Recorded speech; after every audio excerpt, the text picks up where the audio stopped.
All right students, आज हम बात करेंगे organisation and function of autonomic nervous system part 2 की।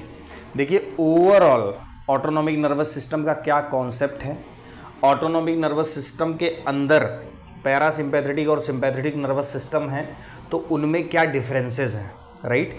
एक एक पॉइंट की हम अंडरस्टैंडिंग बनाएंगे।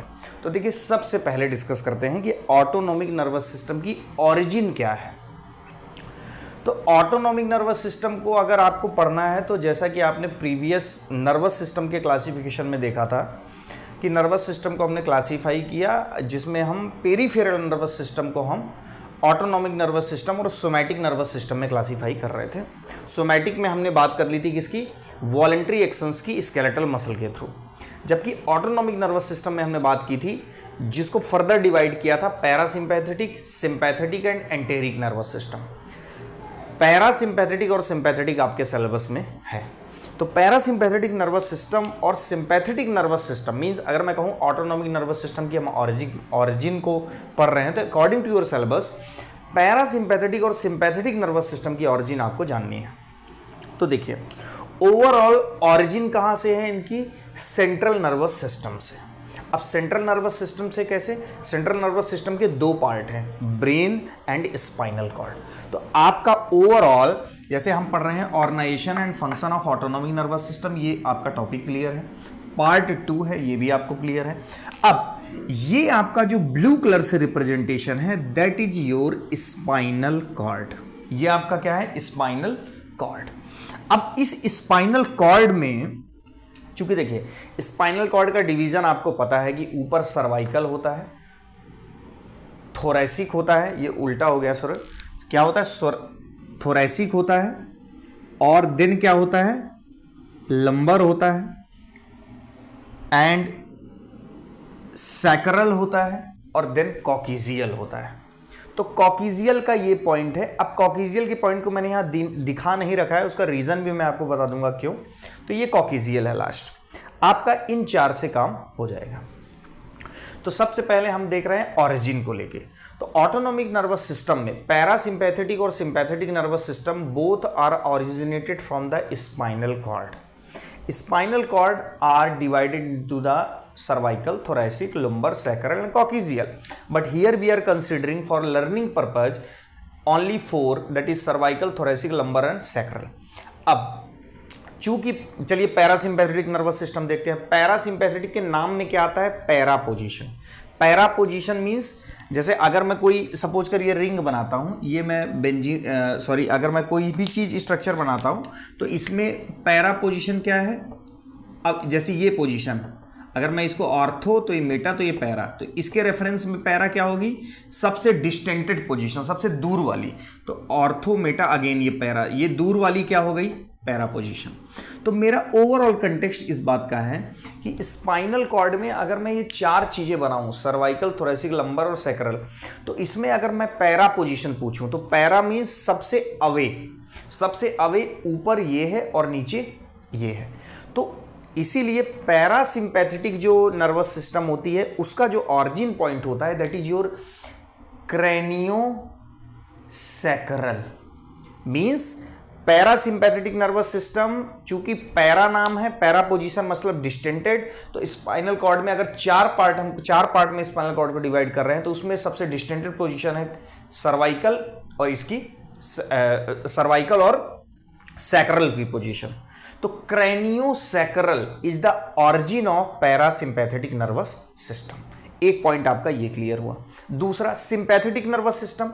तो sympathetic nervous system in between the para position. तो in between the para position is thoraco and lumbar. It means the origin for the sympathetic nervous system is thoraco lumbar. तो जो ये nerves हैं, they are sympathetic nerve, जबकि ये nerve और ये nerve जो दिखा रखी है मैंने, दैट इज पैरासिम्पैथेटिक नर्व। तो ऑरिजिन को लेके हमने क्या पढ़ा कि ऑरिजिन, देखिए आपका मैं डिफरेंसेस इधर लिख रखा हूं, तो मैं डिफरेंसेस भी साथ में चलूंगा। सबसे नंबर 1 का डिफरेंस क्या समझ में आया कि the origin for the parasympathetic nervous system is craniosacral. अब क्रेनियोसैक्रल का मतलब है कि आपका क्रेनियल नर्व से, तो उसमें कौन कौन सी 3rd नंबर की नर्व, 7 नंबर की, 9 नंबर की एंड 10 नंबर की। 3, 7, 9 और 10 इस नंबर की नर्व प्लस सैक्रम पोजीशन में कौन सी, S2 और S4 से निकलने वाली nerve, they are parasympathetic nerve, while the sympathetic nerve lies in between thoracolumbar area। तो thoracolumbar में T1 से L2 और L3 के बीच की जो नर्व होंगी that will be sympathetic nerve। तो sympathetic nerve T1 से लेके L2 और L3, जबकि क्रैनियो, इसके कई सब डिवीजन होते हैं वो हम डिटेल नहीं पढ़ रहे हैं यहाँ पे।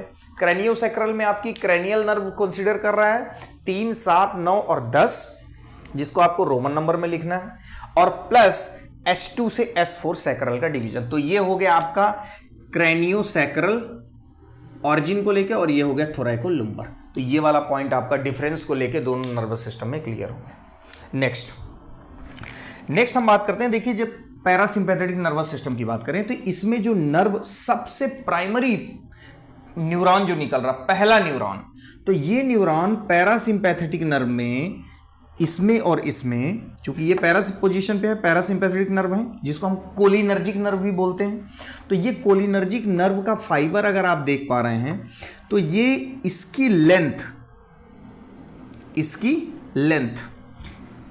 दो इनकी लेंथ से क्या है, ज्यादा है। मींस जो first neuron that is originating from the parasympathetic lies in the parasympathetic nervous system, the primary neuron, जो ये पहला न्यूरॉन है, इससे आगे चल के कई सारी नर्व्स कनेक्ट होंगी हर सिस्टम में, सारे सिस्टम में।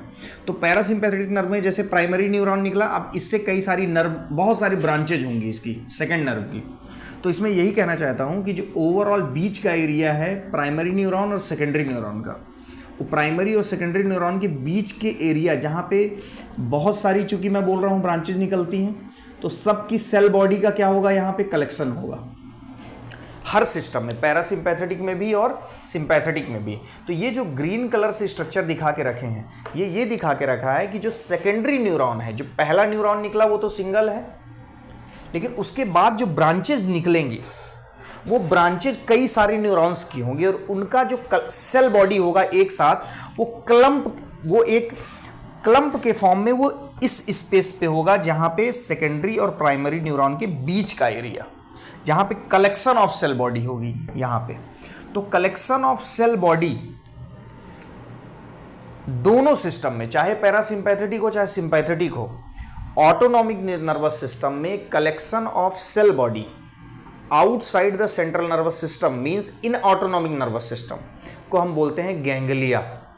तो अब गैंग्लिया को लेके मैं क्या बोलना चाहता हूं कि ये आपकी गैंग्लिया हो गई, और गैंग्लिया में कौन सा रिसेप्टर होता है, निकोटिनिक एनाइन रिसेप्टर। वो ज़्यादा कोरिलेट कर पाएंगे जब आप बाद में पढ़ेंगे। तो ये निकोटिनिक रिसेप्टर का पहला प्री गैंग्लियोनिक फाइबर, और ये फाइबर हो गया पोस्ट गैंग्लियोनिक फाइबर। दोनों के केस में this is pre ganglionic fibre, this is post ganglionic, this is pre, this is pre, this is post, this is pre, this is post. तो अब अगर पैरासिम्पैथेटिक नर्वस सिस्टम में हम यहां पर अगर ये बात करें कि कौन सी लेंथ ज़्यादा है, तो आपको साफ साफ यहां पे दिख रहा है कि जो पैरासिम्पैथेटिक प्री गैंग्लियोनिक फाइबर हैं उनकी length in compare to sympathetic preganglionic fibre क्या है, ज्यादा है। इससे ओवरऑल क्या पता चल रहा है, देखिए जब इसकी लेंथ ज्यादा है इट मींस इसकी जो गैंग्लिया है वो किसके पास होगी।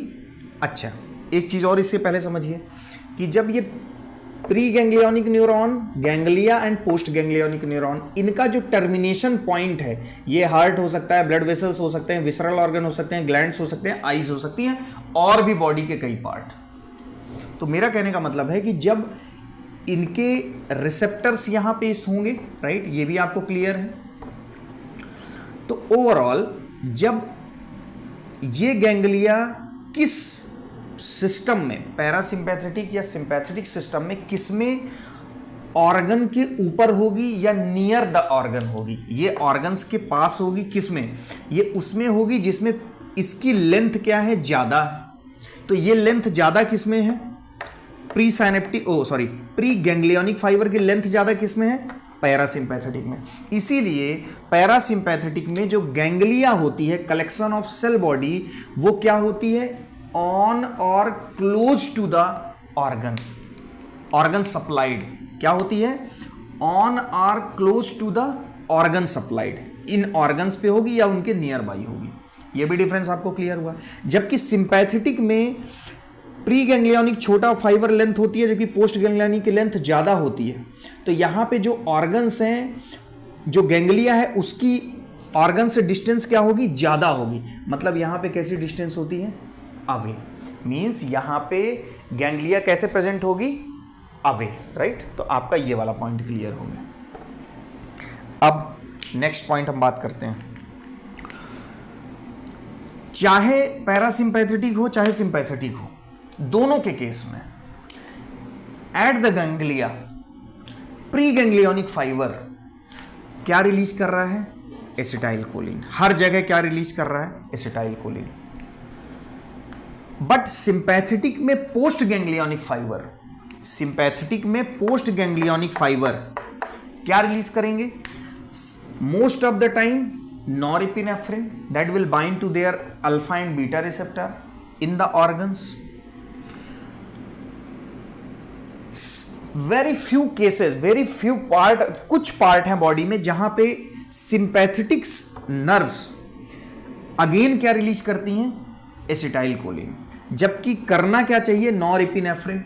तो ये आपको पॉइंट लर्न करने होंगे कि सिंपैथेटिक नर्व या सिंपैथेटिक नर्वस सिस्टम में जो पोस्ट गैंग्लियोनिक फाइबर होता है, कौन सी ऐसी लोकेशंस होती हैं जहां पे एसिटाइल कोलिन ही रिलीज करता है।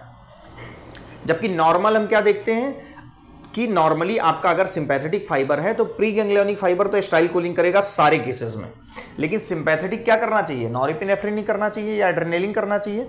तो क्या करता है? Acetyl choline. अब वो कौन कौन सी जगह है वो आपको इन पॉइंट से मैं अभी समझा दूंगा।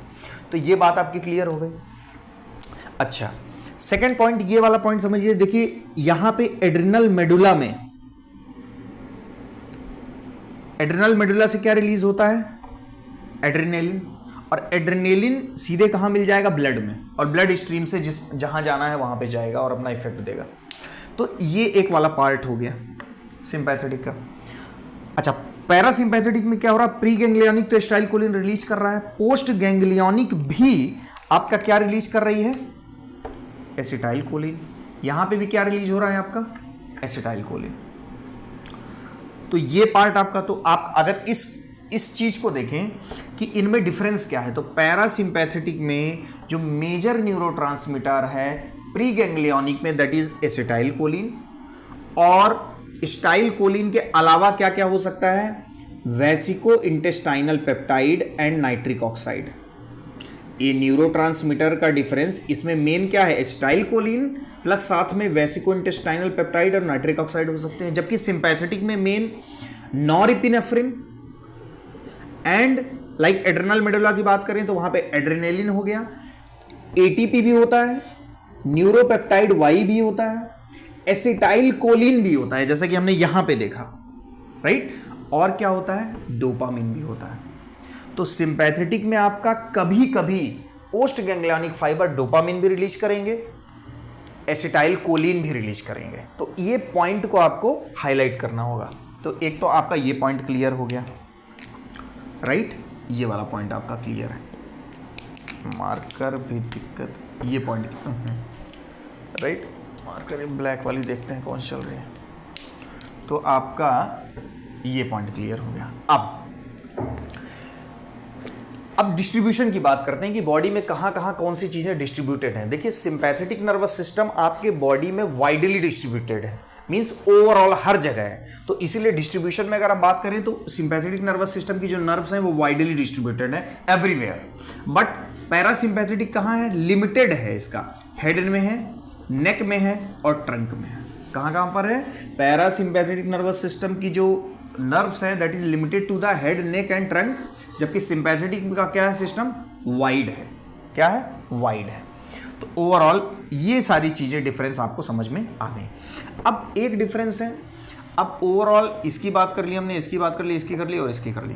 अब देखिए जो मैं बात कर रहा था कि कुछ चाहे पैरासिम्पैथेटिक हो चाहे सिंपैथेटिक हो, प्री गैंग्लियोनिक फाइबर हमेशा कैसा है? कोलिनर्जिक। हर के केस में क्या है? Cholinergic, cholinergic, cholinergic and cholinergic. जबकि according to the target organ sympathetic में सम टाइम क्या हो सकता है? Most of the time, majority of the time क्या होगा? नॉरएपिनेफ्रिन। जबकि सम टाइम ये क्या हो सकता है?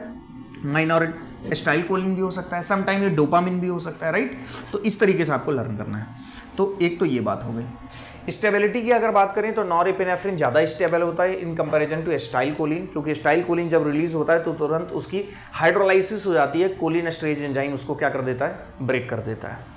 तो अब ये बात आपकी क्लियर हो गई। अब देखिए कौन सी ऐसी जगह है जहां पे है तो सिंपैथेटिक सप्लाई, लेकिन वहां पे क्या मतलब कौन सी ऐसी जगह है जहां केवल सिंपैथेटिक सप्लाई है? Blood vessel, sweat gland, hair follicle, इनके अंदर केवल और केवल सिंपैथेटिक सप्लाई है, पैरासिम्पैथेटिक सप्लाई नहीं है। जबकि सिलियरी मसल, आइरिस की सिलियरी मसल में, गैस्ट्रिक ग्लैंड में और ब्रोंकियल स्मूथ मसल में केवल और केवल क्या है? पैरासिम्पैथेटिक सप्लाई है। अब यहां पे थोड़ा सा कंट्रोवर्शियल टॉपिक है। वो कैसे? ये जो ब्रोंकियल स्मूथ मसल है, इसमें कई ऑथर इस चीज को लिखते हैं कि यहां पे सिंपैथेटिक और पैरासिम्पैथेटिक दोनों सप्लाई होती है, लेकिन केडीटी में रेफरेंस ये दिया हुआ है कि यहां पे केवल पैरासिम्पैथेटिक सप्लाई है। तो मैं कोट करके इस चीज को बोल दे रहा हूं कि आपका ये तो क्लियर है, जैसे सिलियरी मसल में केवल पैरासिम्पैथेटिक होती है, गैस्ट्रिक ग्लैंड में केवल पैरासिम्पैथेटिक होती है, ये थोड़ा कंट्रोवर्शियल है। तो आप जब भी इसको लिखें तो साथ में इसका रेफरेंस डाल दें। और ब्लड वेसल, स्वेट ग्लैंड और हेयर फॉलिकल में केवल क्या है? सिंपैथेटिक। तो ये आपको लर्न करना होगा। अब अगर हम फंक्शन की बात करें तो देखिए पैरासिम्पैथेटिक नर्वस सिस्टम और sympathetic nervous system. Parasympathetic nervous system overall assimilation of food means food के डाइजेशन में और रेस्ट की कंडीशन में एक्टिव होगा।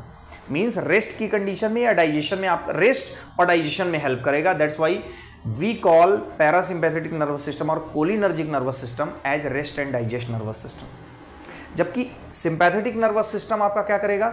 मोबिलाइजेशन ऑफ एनर्जी करेगा, स्ट्रेस की कंडीशन में एक्टिव होगा, इमरजेंसी के सिचुएशन में एक्टिव होगा। तो इसीलिए इसके हम इसीलिए बोलते हैं कि पैरासिम्पैथेटिक एसिमिलेशन ऑफ फूड या रेस्ट के लिए रिस्पॉन्सिबल होता है, जबकि इमरजेंसी सिचुएशन में आपका सिंपैथेटिक नर्वस सिस्टम एक्टिव होता है। तो इससे कैसे कोरिलेट करेंगे इसके फंक्शंस को? तो देखिए बहुत अच्छा सा एक एग्जांपल है कि आपके पीछे अगर शेर दौड़ता है और आप रन करके भागते हैं तो उस समय आपका हाईली एक्टिव जो सिस्टम होगा that is sympathetic nervous system, क्योंकि इमरजेंसी की बात करता है।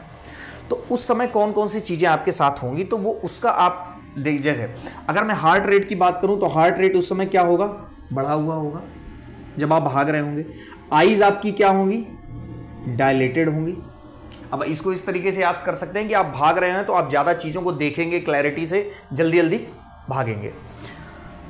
यूरिनरी ब्लैडर, अब जब आप भाग रहे होंगे तो आपको तो ऐसा नहीं लगेगा कि आपको यूरिन की फीलिंग आए, उस समय तो आप फीलिंग महसूस नहीं करना चाहोगे नेचुरली। इट मीन्स ये sympathetic nervous system urinary bladder को क्या करेगा? रिलैक्स करेगा। इसी का जस्ट अपोजिट पैरासिम्पैथेटिक में हम कर देंगे।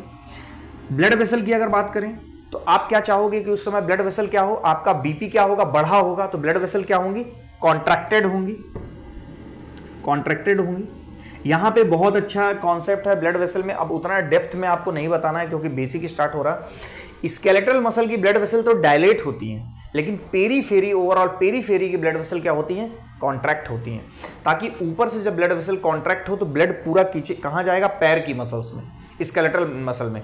और वो जब डायलेटेड होंगी तो ज़्यादा से ज़्यादा वहाँ पे क्या होगा? ब्लड फिल होगा और उतना तेज आप रन करोगे। तो उतने लेवल पे अभी नहीं जाना है, आपको ये समझना है कि ब्लड वेसल ओवरऑल क्या होंगी? कॉन्ट्रैक्ट होंगी। गैस्ट्रिक ग्लैंड, अब आप चाहोगे कि उस समय आपका डाइजेशन हो और सब कुछ हो, नहीं, तो यहाँ पे क्या होगा? गैस्ट्रिक ग्लैंड इस HCl का सिक्रीशन कम करेंगी।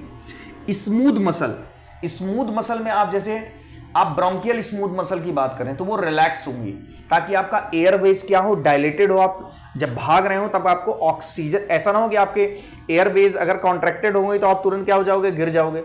आप रनिंग कर रहे होगे तो रेस्पिरेशन फास्ट होगा, उस समय एयरवेज क्या होना चाहिए? डायलेटेड। तो सिंपैथेटिक इमरजेंसी के केस में ब्रोंकस को क्या करेगा? स्मूथ मसल को क्या करेगा? रिलैक्स करेगा। तभी हम उसको डायलेशन से कोरिलेट कर रहे हैं।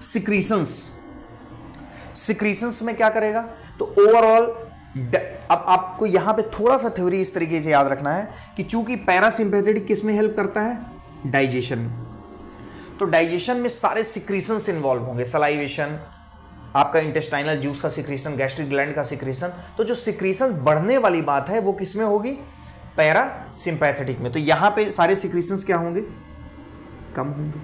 अब जो स्वेटिंग होगी, वो स्वेटिंग क्या होगा, उस पे आप अभी कोरिलेट एटलीस्ट मत करिए, आप सिक्रीशंस क्या करिए, यहां पे आपके सिक्रीशन क्या होंगे, कम होंगे। डाइजेशन से कोरिलेट कर रहे हैं यहाँ पे हम, सलाइवेशन वगैरह कम होगा, ग्लैंडुलर सिक्रीशन कम होगा। अब जस्ट इसका उल्टा कर दीजिए, पैरासिम्पैथेटिक में आइस क्या होगी, कॉन्ट्रैक्टेड होगी, मियोसिस होगा, यहाँ पे यूरिनरी ब्लैडर कॉन्ट्रैक्ट होगा, ब्लड वेसल कॉन्ट्रैक्ट होगी, रिलैक्स होगी, गैस्ट्रिक ग्लैंड यहाँ पे सिक्रीट करेगा HCl ताकि डाइजेशन में हेल्प हो, स्मूथ मसल यहाँ पे कॉन्ट्रैक्ट होगी, ब्रोंको कॉन्स्ट्रिक्शन होगा, यूरिनरी ब्लैडर का कॉन्ट्रैक्शन होगा, और सिक्रीशंस यहाँ पे क्या होंगे, इंक्रीज होंगे, सारे सिक्रीशंस क्या होंगे, बढ़ेंगे। तो ये आपका डिफरेंस हो गया। तो overall this is all about the organisation and function of autonomic nervous system. इन पॉइंट्स को आपको याद करके रखना है, जो भी डिफरेंसेस है, और बेसिकली फंक्शन का डिफरेंस। तो जब आपका क्वेश्चन आएगा तो आप इसके ये वाला स्ट्रक्चर बना के इसका गैंग्लिया और ओवरऑल समअप करके आप अपना कॉन्सेप्ट क्रिएट कर सकते हैं और इवैल्यूएशन शीट में आप उसमें लिख सकते हैं। So this is all about the concept of organisation and function of autonomic nervous system. Thank you very much.